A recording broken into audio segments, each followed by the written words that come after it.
Hello and welcome to Star USA Training. Today is November 10, 2020, and we'll be talking about HTSUS Classification. We are recording the webinar. The recording and other materials will be made available after the broadcast.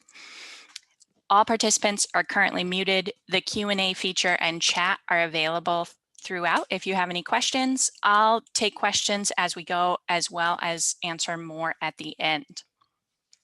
Now, we do have one CCS credit available.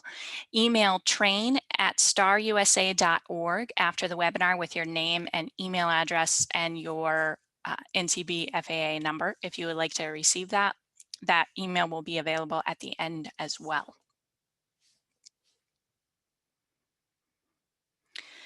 Star USA is a firm specializing in developing internal trade operations for companies operating on a global scale.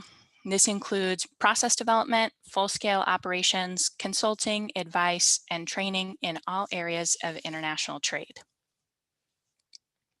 My name is Jo Harper. I'm a principal for Star USA. I started out working on freight rate comparison and tracking, moved into import audits, and I now spearhead oversight of the import and export compliance of all STAR's clients. I also lead many courses in Star USA's training division, including education webinars and facilitating the Customs Broker Education course. I really like getting nerdy about the intricacies of sticky situations. Now, this is going to be an overview of the HTS and classification using the US HTS. It's not going to go very deeply into any specific topic. If you have certain questions, again, feel free to ask during the webinar. And if there's anything too specific, I might mention it and then suggest maybe we email about it. I have to go pretty shallow on this because there's a joke internally that I can talk about any one of these slides for at least an hour. I could probably not take that long on this slide, but I bet I could meet the challenge. So I'm not going to get very in-depth, but if you want to, it's fascinating, and we do have some other options for doing that. We here in the United States tend to call it the HTS or the Harmonized Tariff Schedule. Internationally, it's often known as the Harmonized System. So you might see the HS code or an HC code when you're being asked for a classification by an overseas vendor or customer. It's important to note that it is law here in the US to classify things accurately, and it also specifies that you have to classify them according to the HTS US. That reference, in case you're curious, is 19 USC 1201. Now, the World Customs Organization publishes their system every 5 years. We here in the US jumped on board in 1989. That's when Congress ratified it. And our International Trade Commission, the USITC, annually makes an update for the HTS US. They also do periodic updates throughout the year. I believe that we are currently on update 26 for the year 2020. Before Section 232 and Section 301, we didn't have quite as many of those. So those definitely increased our regular updates. And when you talk about classification, that means that you're going to find the commodity number that best describes the product. And there's all sorts of really fun rules about how you do it. Now, on the WCO website, there's all of these really helpful resources about the HS, the tool for doing that, some FAQ about that, as well as lists of parties to the WCO. So there are a heck of a lot of members, almost 200, and they're responsible for managing more than 98% of world trade. Now, the HS is used by more than 200 countries. And if you go to one of these areas, so Europe or Central America, Caribbean, those have links to the customs website of each country, which is a great resource for finding the current HTS in those countries. because, as we'll touch on soon, the HTS are only consistent among countries up to 6 digits. Anything after 6 digits is only valid for that specific country. The explanatory notes are not a required part of the HTS, and if you're going to classify things, you don't necessarily need them, but they do constitute the official interpretation of the HTS internationally, and they're extremely helpful. If you have to get into nitty-gritty of anything, both the World Customs Organization and US Customs take them as explanatory of the HTS and the way that you're supposed to view those elements. So they can be very helpful. There's 5 books of them. You will probably, depending on your industry, if you're classifying for your own company, you might not need all 5 of them, but you'll get them all. And they're very interesting, and they're very helpful for clarifying the scope up to 6 digits. Remember that anything after 6 digits is specific to each country. So on an international level, there are 21 sections that contain 97 chapters. There's one section that's held blank right now. Sections are denoted in Roman numerals. So you can see here, section 1 has 5 chapters under it.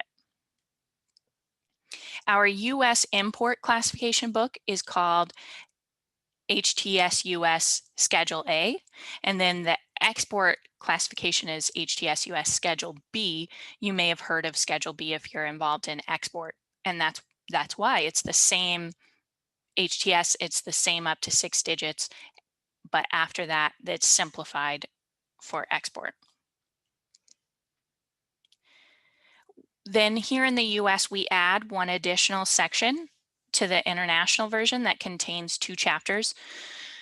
Chapters 1 through 97 cover merchandise, and 98 and 99 cover special provisions here. So if you've heard of 9801 that covers US and foreign goods returned, that's an example of the elements that are in Chapter 98. And then Chapter 99 covers temporary legislation. That's where you find things like miscellaneous tariff bill, which offers some discounts, temporary discounts on specific classifications that are applied for and approved through Congress. It also covers Section 232 information and Section 301 information. If you import anything from China, you will have seen a 9903 number on your 7501 or your import documents. That's a Chapter 99 number covering that temporary legislation. Then there's also the general notes, general rules of interpretation, and general statistical notes. We'll talk more about those coming up. Then at the very end of the HTS, now I'm going to warn you, you don't want to download all of this at once, because if you print it out, it is about 11 to 12 inches tall if you print it double-sided. There is a huge amount of information in these. But there's also at the end the chemical appendix, pharmaceutical appendix, chemicals for dyes, annexes that contain information on port codes and other customs specific info, and a handy dandy alphabetical index. So this bad boy is hierarchically structured. And it's nice that it is, and it helps think about it once you realize that. So raw materials and simple products are going to be in lower sections or chapter numbers. I'm going to hop back just a second to show you an example of that. So see Chapter 1, it starts out with live animals, and then it moves on to products of animal origin, not elsewhere specified or included. So that's going to be, you've already moved past meat, so you're probably onto things like bones and whatnot. And then finished goods are going to be in higher section or chapter numbers. So you start off with live animals, and then you're moving on to things like food preparations and plastics and furniture, etc. as we go. Each section covers a group of commodities that are the normal products of that sector. So 1 through 4 cover agricultural and food sectors, 5 is mineral products, 6 is chemical products, 11 is textiles and apparel. That one is a doozy. 16 is machinery and electrical equipment, and 17 is vehicles, including spacecraft. So this is what the website of the U.S. International Trade Commission, USITC HTS, looks like. If you go there, you have a spot to search. In that search section, you can look for words, or you can look up specific HTS headings. Now, both of those are a little bit tricky because if you don't include the correct punctuation or you make a typo, you're not going to get it. And words especially are a little complicated because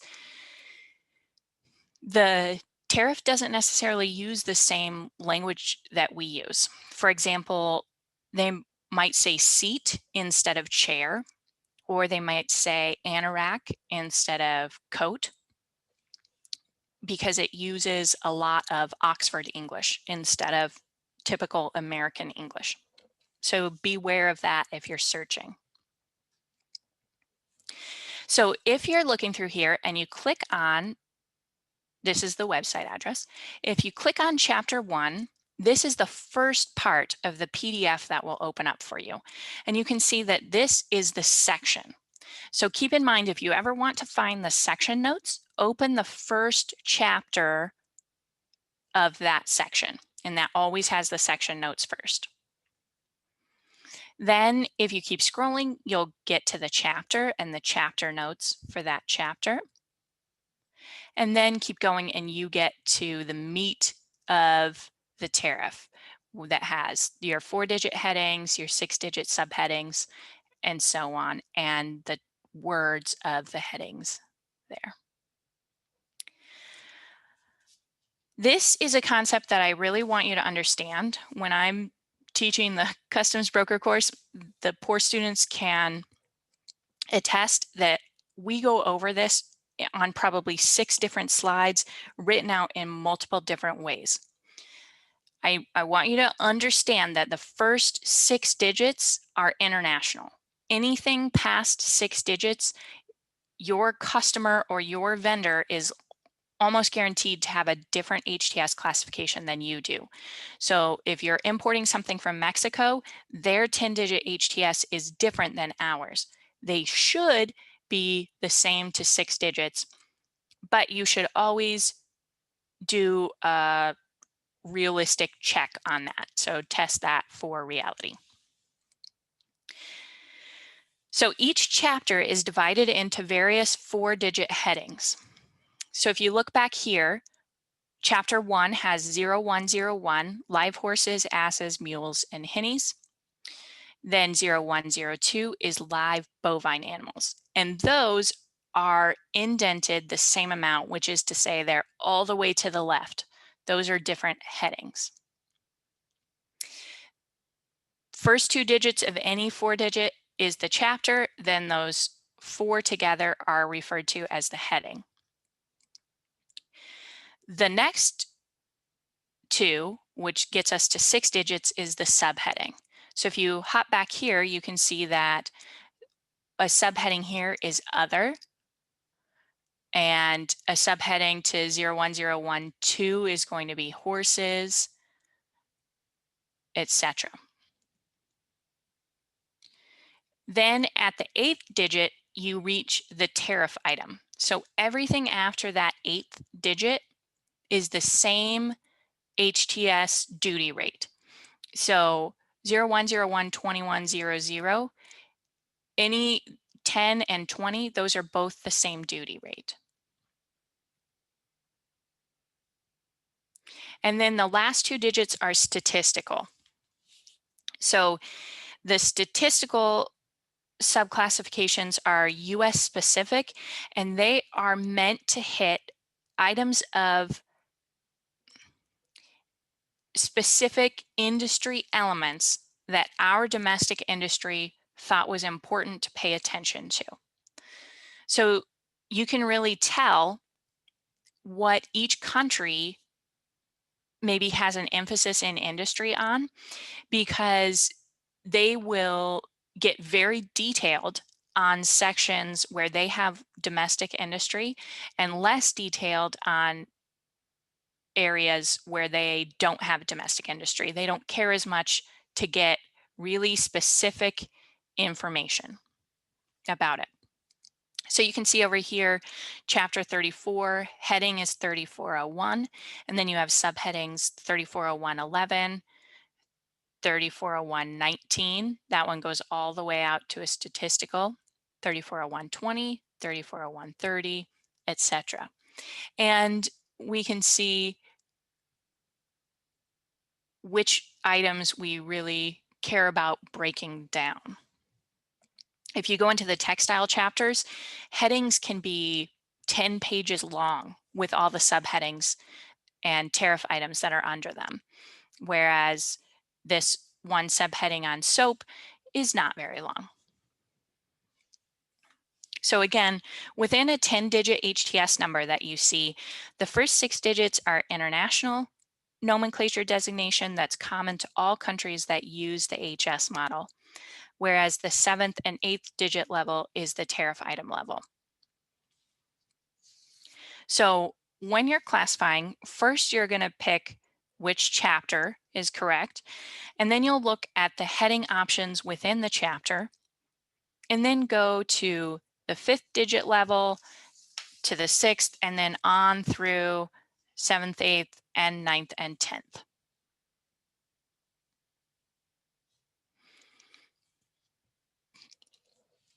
These are some of the notes within the HTS.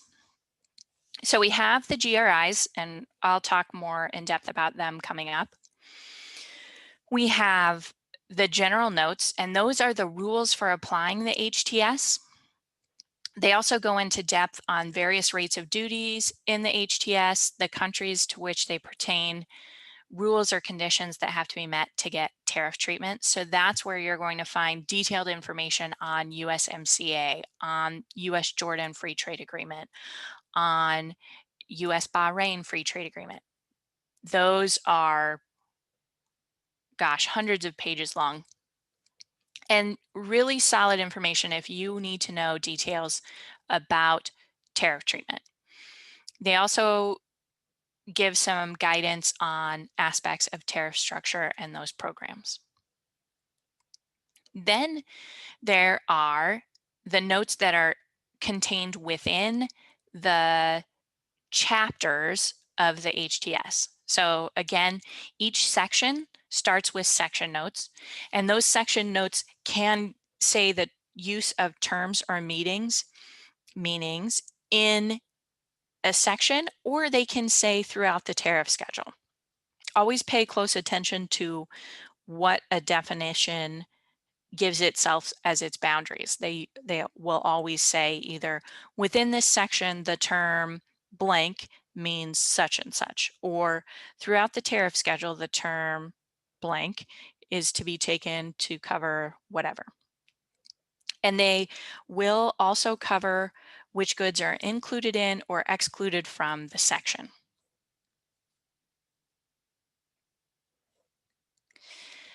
Chapter notes are internationally prescribed. They cannot be changed or edited by the US. Same with section notes. They may have heading or subheading notes that talk specifically about the meaning or coverage of a 4 or 6 digit provision.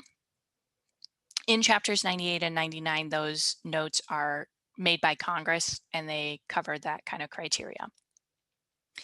Then we have US notes, chapters 98 and 99, enacted by Congress, etc., and subheading notes or statistical notes. Statistical notes cover terms used at the 10-digit level and they give us information on how import and export data are to be reported.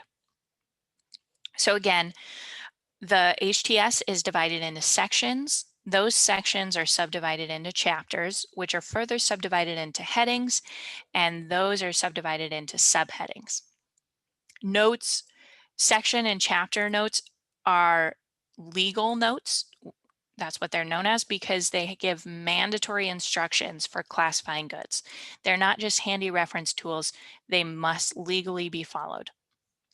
And the subheading notes are also mandatory instructions. Here's some examples of legal notes. So again, they have to be strictly adhered to because they define or refine classification opinions, and they need really careful reading. The ones that I'm giving you as examples are not extremely complicated legal notes. There are several, especially in chemicals chapters, that you're going to really need an expert to help you walk through what they mean because they have industry terms, and I'm not an organic chemist, so I don't know what they mean. So, but I work with very smart people who do know what they mean, which is very helpful.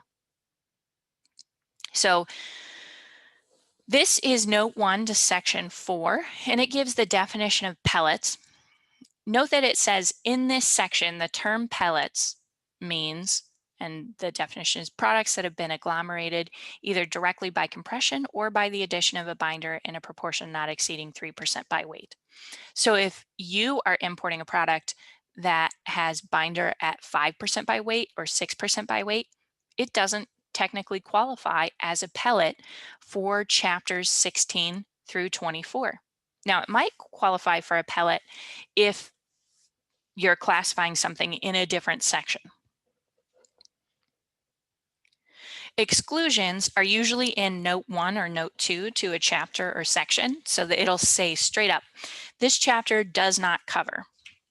And here is an example of something it doesn't cover. It says, it doesn't cover edible mixtures or preparations of animal or vegetable fats or oils of a kind used as mold release preparations. Those will go under heading 1517. That's known as an exclusion with a redirect, and it's one of my very favorite legal notes because it says, this thing that you're classifying doesn't go in this chapter. Here's the heading where it does go. Love it. It's great. Now, when you're first classifying, you are going to spend a ton of time in the exclusion note because often they have 20 items that they say it doesn't cover.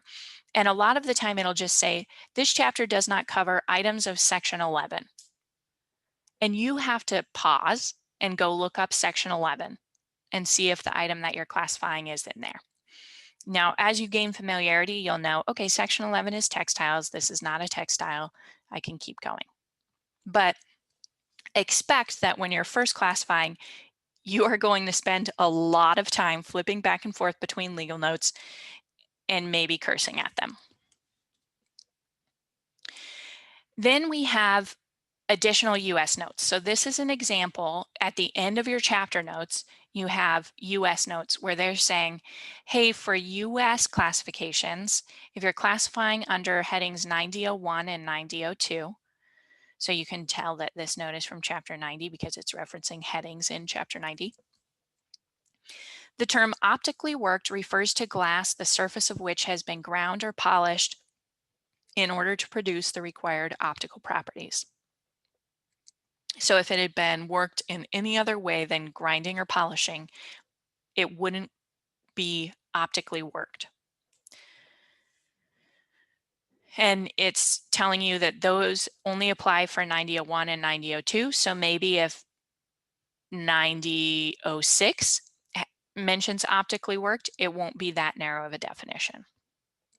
But again, pay attention to what specifically it is saying when it says that it's making the definition for it. All right, and then we have punctuation. Punctuation has misled many a fantastic classifier, which is why we discuss it. So the comma separates a list of items or sets a parts description that pertain to the specific commodity. So if you're looking at heading 4001, that covers natural rubber, balata, gutta percha, can't pronounce that word, chicle, and similar natural gums in primary forms or in plates, sheets, or strip. So that's all referring to the commodity, which can be any of those things.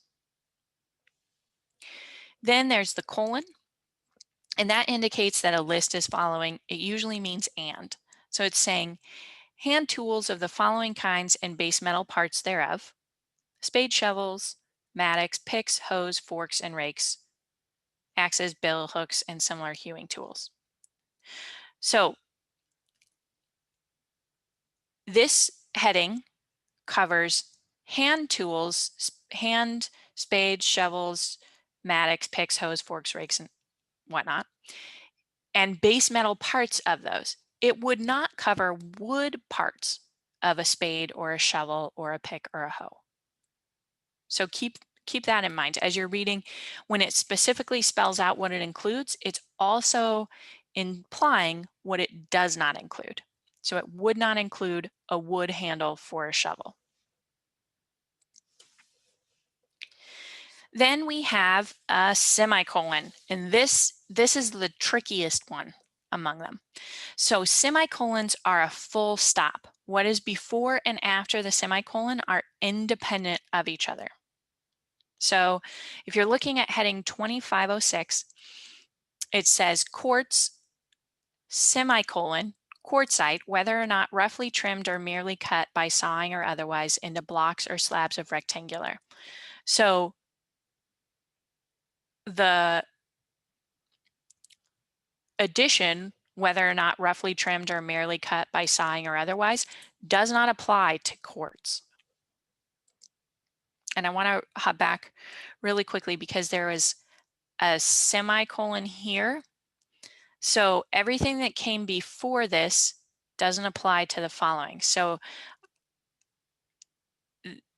this heading doesn't cover base metal parts of axes, bill hooks, etc. Okay. Essential character. Essential character is really only relevant for GRI 2 and 3B, which we haven't talked about yet, but we'll get to them. And this refers to a single attribute that marks or distinguishes what an article is. So it is the essence of the item, and it's determined on a case-by-case basis. You can argue for months about it if you want to. And these are some interesting cases. You can look up customs rulings on essential character to learn really how customs narrows down what essential character is.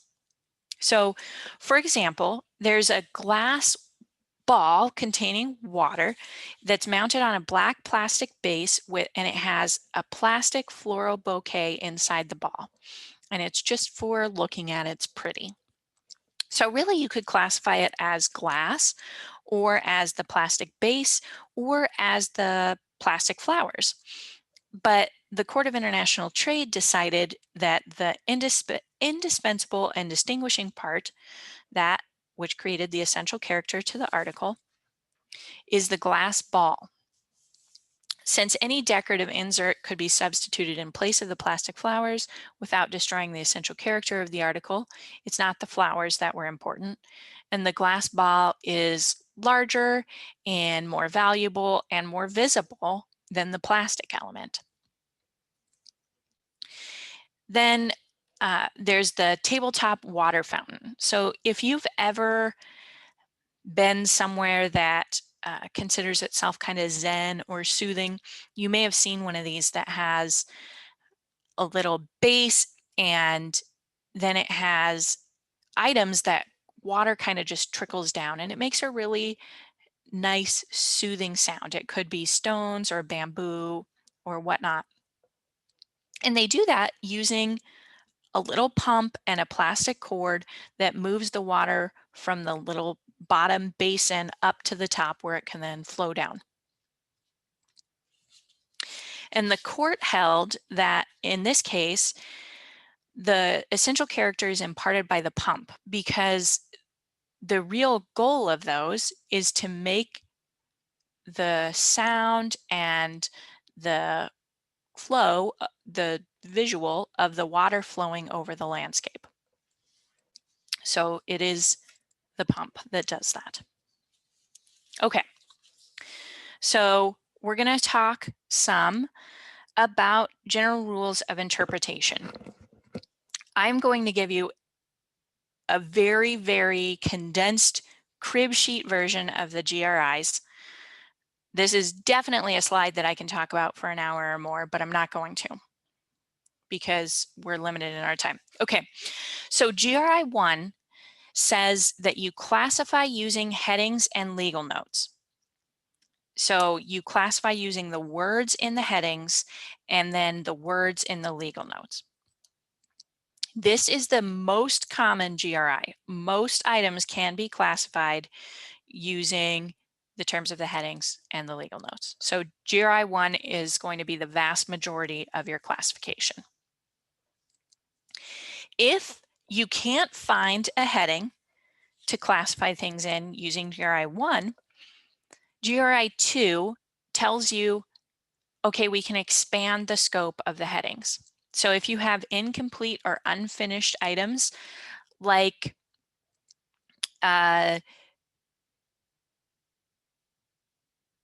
thermometer, a glass thermometer that hasn't been filled with mercury and mounted yet, but it's still in the shape, it's almost done. That's an incomplete or unfinished article. Or a disassembled, unassembled item, like that handy dandy IKEA desk or couch that comes in a box with all the materials that you need to assemble it.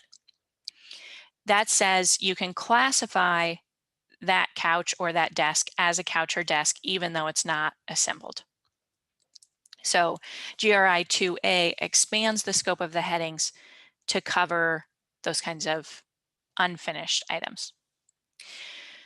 GRI 2B says you can include mixtures of materials, composite goods, etc. in headings, unless those headings specifically say don't. So you can include vitamins mixed into milk as milk, unless the heading were specifically to say milk with no additions. So if that gives you too many options, or if you have too many options from just looking at the terms of the headings, then you use GRI 3. And it tells you how to choose between headings that merit equal consideration for items.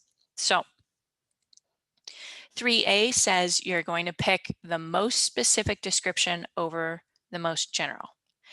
And I need to hop back just one second. When we are using these GRIs, you are only comparing things and looking at classifications at the 4-digit level. You should never compare a 4-digit HTS to a 6 or an 8-digit HTS. You only ever compare headings to headings and then subheadings to subheadings. And that really comes into play when you're looking at GRI 3A and trying to figure out specificity, because it's very, very easy to get more specific in an 8-digit heading than it is in a 4-digit heading. GRI 3B says you classify mixtures of materials, composite goods, and sets that both have headings that are equally comparable and equally specific using essential character. And GRI 3, you have to apply them in order. You can't sometimes choose to go with last numerically and sometimes relative specificity. You have to apply them in order and only move on to the next when you have failed to satisfy the preceding one. GRI 3C says last numerically. 3C is my favorite of the GRIs. It's not a kid, I can pick a favorite here, But it's great because it's simple. So if you are looking at an item, I'm just going to throw out numbers. They don't necessarily need to make sense. If you're looking at an item and you could classify it in 7318 and you could classify it in 9007, then if neither of them are more specific and neither of them give you essential character, then you would pick 9007 solely because it is last numerically. Then if you get to GRI 4, if none of the preceding GRIs work for you, this says if there is no heading that is like the item that you're classifying, then expand the scope of the headings even more and just pick a heading that it's most similar to. This one is used and it's present because our creativity as a human species outpaces our ability to make nomenclature for new things. So sometimes in the gap of 5 years between when the HTS is issued, we'll make something that doesn't have a way to classify it. And so you just pick the thing most like it to classify it. GRI 5 covers how you handle packaging, and it says that items that are shaped or fitted or created for long-term use, so say a violin case or a camera case, if you import violins inside their violin cases, you classify those violin cases with the violins. Now, if you import a shipment of camera cases empty, then you would classify those camera cases on their own. And if for some bizarre reason you're bringing in a shipment of really cheap kids violins in silver violin cases, you're going to classify those silver violin cases separately because they are not of a kind that's normally sold with, and their value far outpaces their contents. GRI 5B covers packaging except for long-term use packaging, so that's things like cardboard box, packing peanuts, etc. You're going to classify it with it. Then GRI 6 says, once you have picked a 4-digit heading, then you move on to the subheading and continue to follow the GRIs to get to the appropriate subheading. Now, one fun thing about the rules of the WCO-HS is that they said, here's our 6 international general rules of interpretation. If you look at them internationally, they're often called general interpretive rules and referenced as GIRs, but we like to do things differently here. So they said, hey, every country can add their own one GRI for their own country. So we did that, and we added one with 4 parts. Because again, we like to do our own thing. So US GRI 1A says that in the US, when you're bringing something in, the principal use of the product at the time of import or entry in this country prevails over maybe what your specific use is going to be for it. So if we all of a sudden decide that we are going to use all rubber tires only as containers for outdoor gardening, and no rubber tires are being used on vehicles at all. If you decide to import rubber tires for use on a vehicle, you would have to classify them as the items that we're using for outdoor gardening instead. Now, that's a very wonky example, especially because tires have their very own HTS classification, so you would never be in that situation. But hopefully it kind of gives you a picture of where that is. 1B says that if you bring something in that's using a use classification, so there's specific use classifications that say glass to be used as laboratory equipment. You have to be planning to use it that way when you bring it in. You have to use it that way, and then you have to prove it to customs that you used it that way within 3 years of entry. 1C says that if there's a specific provision for parts, you're going to classify it that way instead of classifying it as a part of an item. So I'm going to hop back to the tires, because if you're importing tires, you do not import them as a part of a tractor trailer or a part of a golf cart. You always import them as tires. They always stay in their own classification if there's a classification for them. And then US GRI 1D says that Legal Note 11, Section 11 legal notes apply to all goods with textiles when they're talking about how to classify textiles. That's really in depth if I were going to hit that, so I'm not going to hit that.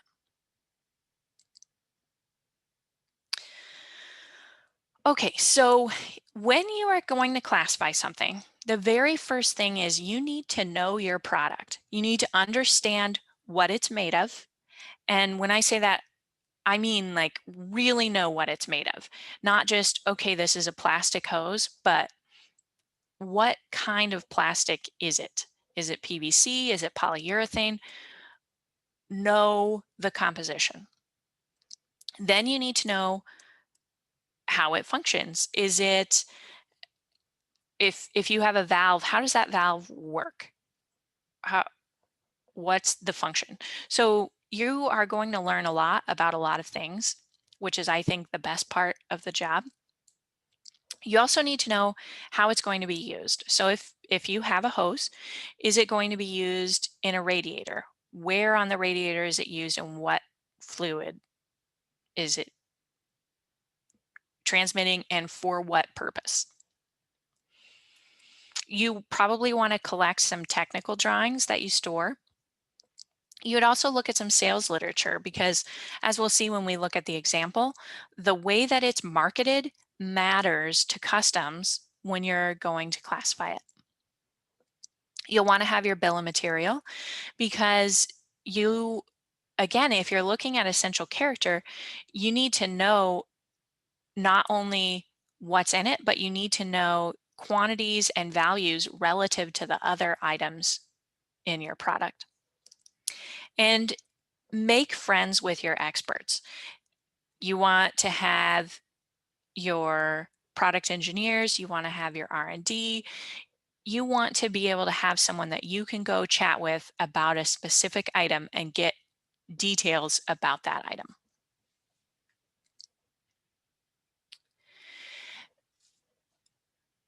Then you're going to identify possible headings. And there's a resource that I didn't add to this, but I should, and that is a list of all of the 4-digit headings, because that is the handiest thing for starting out when you're classifying, to go through and say, all of these headings could potentially apply. Because the very first thing you want to do is gather a ton of options that you're looking at. Then you're going to identify your legal notes, section and chapter notes, and then you apply your GRIs. Okay, so yes, the the presentation will be available. Both the recording and the slides will be sent out, I believe, tomorrow. And here's a question that says, what if there's an EBTI for a hose issued for 8414 that does not match the essential character and what it's made of? So I'm guessing that when you say EBTI, you mean a customs ruling or a conclusion that they're directing you on how to classify something. If I'm wrong about that, please let me know. So if customs or someone has said, we're going to classify this item, okay, great, it's a customs ruling in EU, perfect. If customs has said, this is how you're going to classify this item, first of all, follow it, because you're not doing something wrong if you're doing what customs told you to do. And then secondly, if you don't agree with it, ask some questions. If you have a contact with customs, or if you are working with someone who does, check into it. We have ended up in situations where we had a customer who exported to South Korea all the time. And the way their item was classified in South Korea was under a specific heading. And they had a customs ruling from South Korean customs saying, you need to classify this item in this heading. Now, they also had a customs ruling from US Customs saying, you need to classify this item in a completely different chapter. So what they had to do was they had to export it under one heading from the US to comply with US Customs, and then import it into Korea using a pro forma invoice and free trade documentation for the heading that South Korean Customs had said they had to use. That's pretty rare. Generally, you will get to a position that you can get concurrence between at least customs organizations. And in situations like that, if US Customs has looked at a product and says one thing, and customs in another country has looked at it and says another, you can escalate that to the WCO. One of the things they do is dispute resolution in matters of classification. They actually issue WCO classification decisions throughout the year that analyze products in depth and explain why they're classified in one place. So sometimes items can be classified in a chapter or based on its use instead of its composition. So that could be the case if with your hose that's in 8414, even if it's not saying its specific heading. So, and it also could be that they're basing it off of the principal use in the EU instead of the use that your specific hose has been met. If you still want to talk about that, feel free to email me after this because that's really interesting. I do see some raised hands. I can't unmute you. Feel free to type your questions in chat or email them to me as we go. So yeah, know your product, look at your headings, look at section and chapter notes, and then apply the GRIs. And I encourage you, print off that little GRI crib sheet because it's really handy to have by your desk as you're classifying things. All right, let's look at an example. So this is actually based on a recent customs case where they received questions from a company that was going to import this, and then they issued a ruling. So it is a multi-pointed snowflake that is made of plastic beads threaded on wire frame. It has a metal loop on the top and then a ribbon loop through that metal loop for hanging. It was specially designed for a Christmas tree and marketed and sold as Christmas ornaments exclusively. It's about 6 inches in diameter. Now, when you are going to submit something to customs, you're going to provide all that information right up front. But when you're trying to classify something, you don't have all of that information on hand, and you have to dig it up, and you have to look at your headings and then say, okay, what else do I need to know for this heading? And dig some more. You're basically like a little detective, and it's fantastic. Okay, so these are your product details.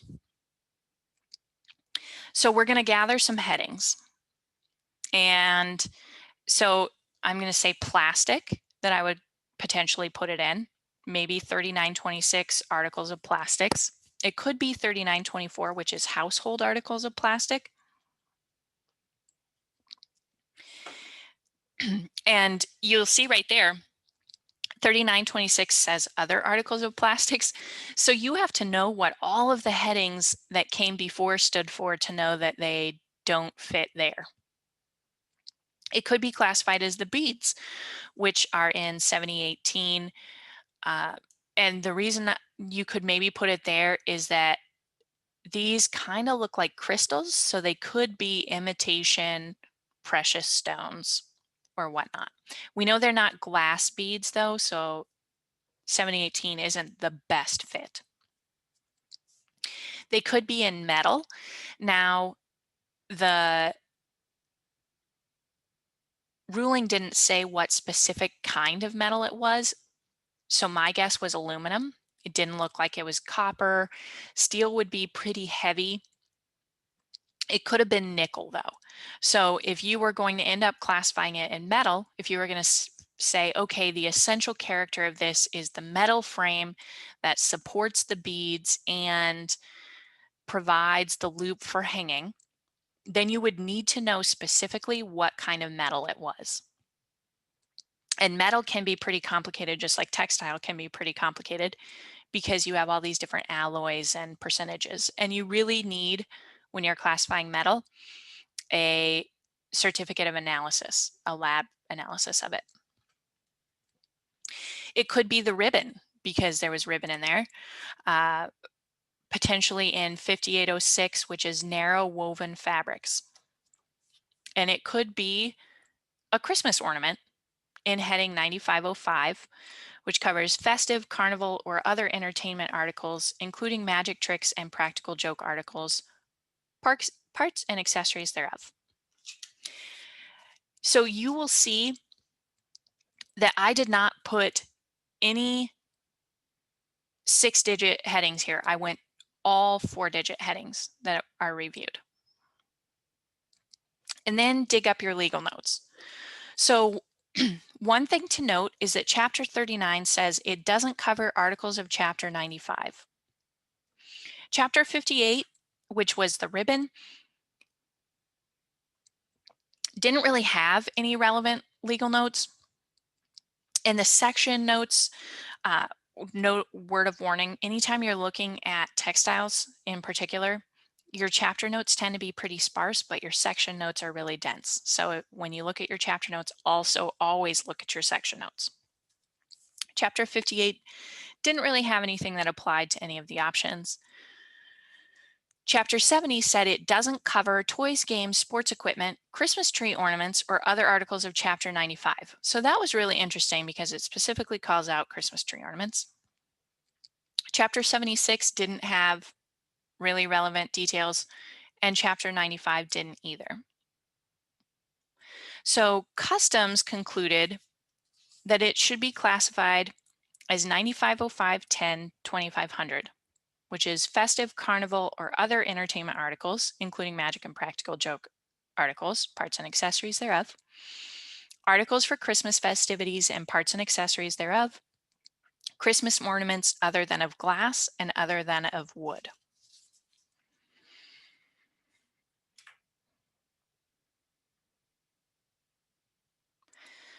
So these are some of the best practices you want to have when you're classifying. I'm just, again, going to hit them really fast because this is a high-level overview. You need to have internal controls. You should not be sending stuff out with willy-nilly HTS classifications. There should be a process, and there should be a way that your goods don't get shipped unless they have an HTS. You should have a plan for tackling parts and accessories. One of the resources that's on the slide at the very end is a webinar that we did on parts and accessories. Again, that's kind of a light overview, but it's definitely more in depth than this.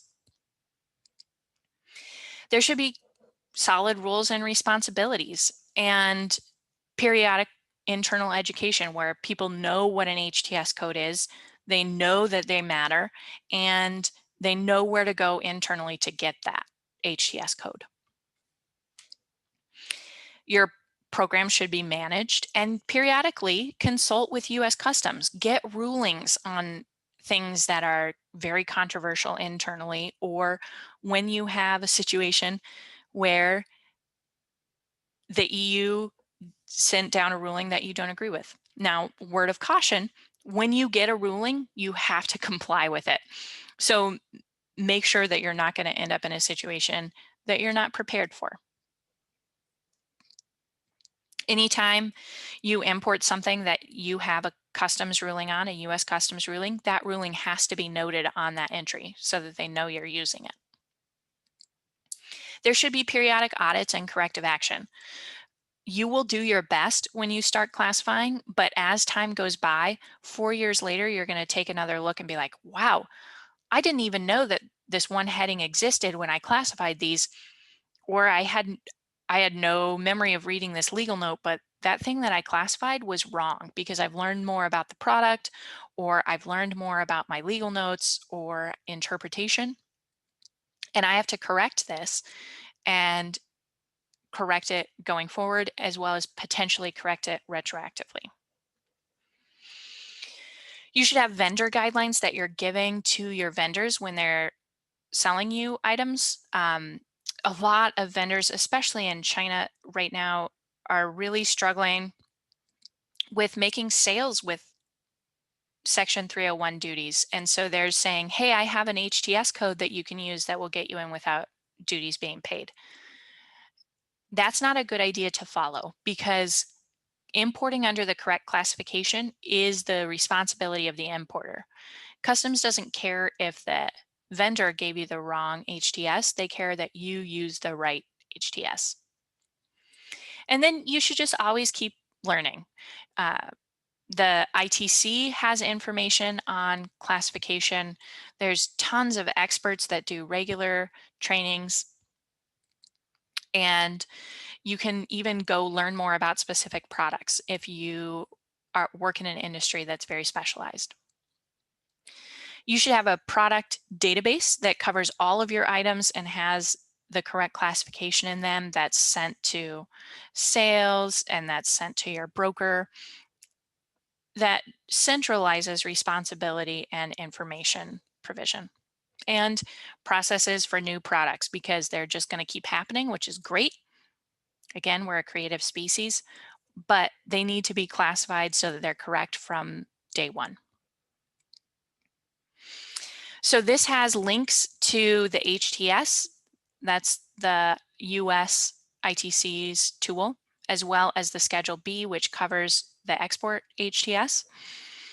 And archives, there's also some lessons here that the ITC puts on for learning about classification. Then one of the greatest resources of all time is the Customs Ruling Online Search System, or CROSS. I'm going to warn you, it's a great spot to look for similar products. But so often what people starting out can do is search, say, for flour, and they find something, a ruling for a flour, and they say, I'm going to classify my flowers that way.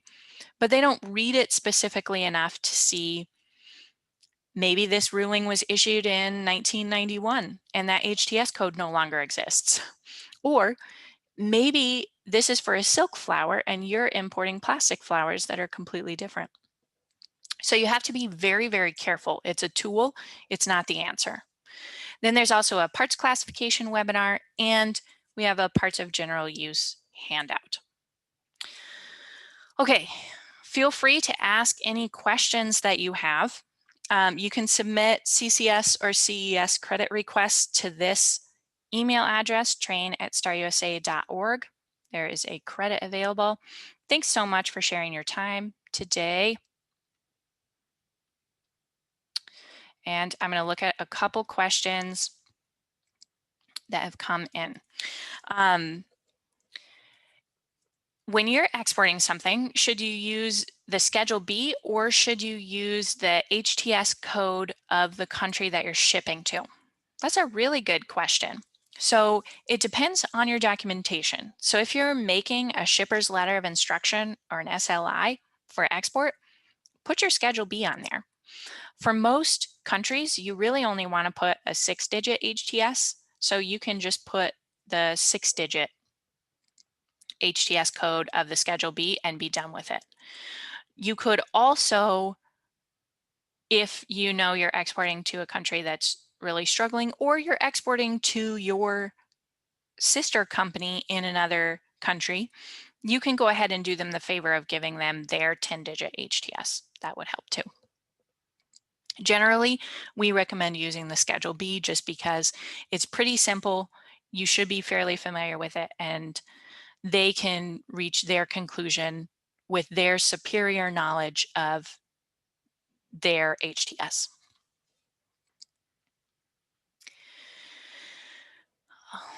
Okay, so someone was recommended to use a classification if an item is specifically called out in the HTS, and if it's not, if it's a part of something, use the parts classification. And then if neither of those points apply, use the other classification. That's generally a fairly decent method of approach. You need to look really, really carefully at your legal notes surrounding that. So when things are specifically provided for, unless a legal note says don't use this, use that. That's absolutely true. Then if it's a part of something, maybe it goes in a parts classification, but maybe it also goes in other parts of plastic. So be really careful with that. That's probably generally an okay way of approaching it, but it can bite you. So I'm always reluctant to prescribe really specific flowcharts. We do offer a customs broker license exam training course. The next session for that will start in January. And it's always really fun. You will hear my voice a lot more, and we'll go into things in a lot more depth than this is. All right, let me see if there are any more questions. So you will get a copy of slides. I don't believe there will be a certificate of attendance, but if you need one, I'm sure you can